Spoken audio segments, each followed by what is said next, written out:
Setting employee goals. Grow up leadership. The first and most important step in any performance management system for employees in a workplace is to establish clear expectations so that your employees understand what is expected of them on a day-to-day basis. It's important that this aligns with where your team, your department, your company is trying to go, as in what is your purpose or mission. As a manager, it's vital that you are setting clear goals for your staff. Yo, what's up, y'all? My name is Ian. I have 15 years experience in management, from supervisor up to senior manager, with 80 employees reporting up to me. I've had to write a lot of goals over the years. You typically see employee goals being set and discussed around some formal annual review process. Most businesses and companies have a performance review process, but I will say not everyone gets it right. First, as a manager, it's important to understand the distinction between a performance and a development goal. Ideally, you have both goals in performance management system, but performance goals are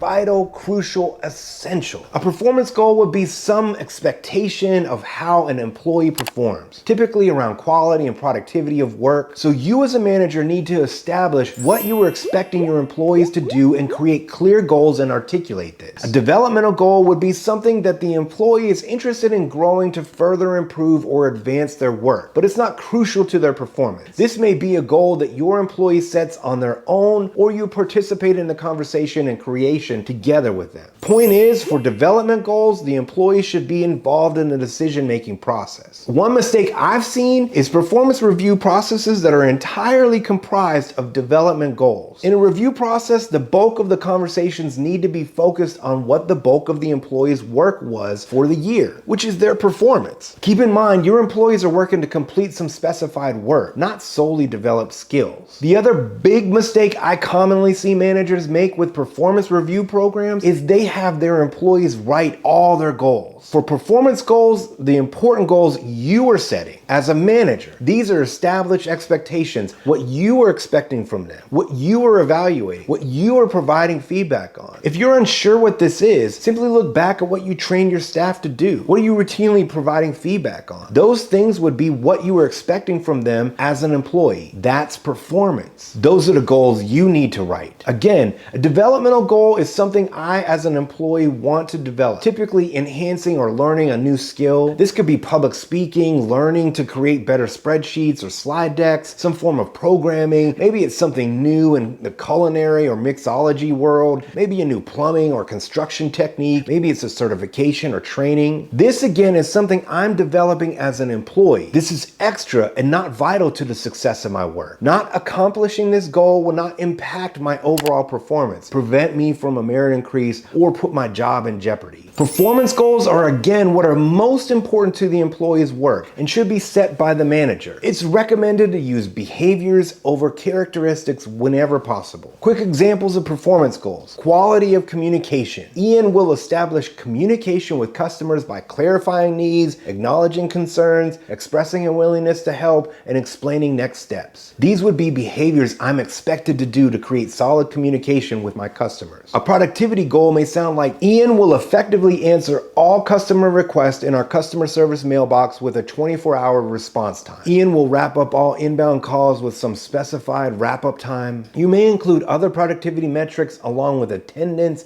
and adherence to schedule. These goals will often be standardized for employees doing the same or similar work. Some performance review processes and performance management programs may include stretch goals. The idea with stretch goals is this will go beyond what is expected or needed, something to push the expectations, possibly performance or development. You may be testing or trying something new. Similar to a development goal, it's not vital to your success, but encourages growth. And a stretch goal may not only be for an individual, but for a team, a department, or even an organization. Yo, I realize goal setting is not a fun part of management, but it's so helpful for everyone to understand where they are and where they are headed. Please don't overthink it. Just keep them simple and straightforward. A little extra effort with setting clear goals for your team will make all the difference in making your work easier with evaluating and delivering feedback. I promise. Check out these next videos on setting expectations and delivering feedback. And please subscribe if you got value out of this. Much love, y'all.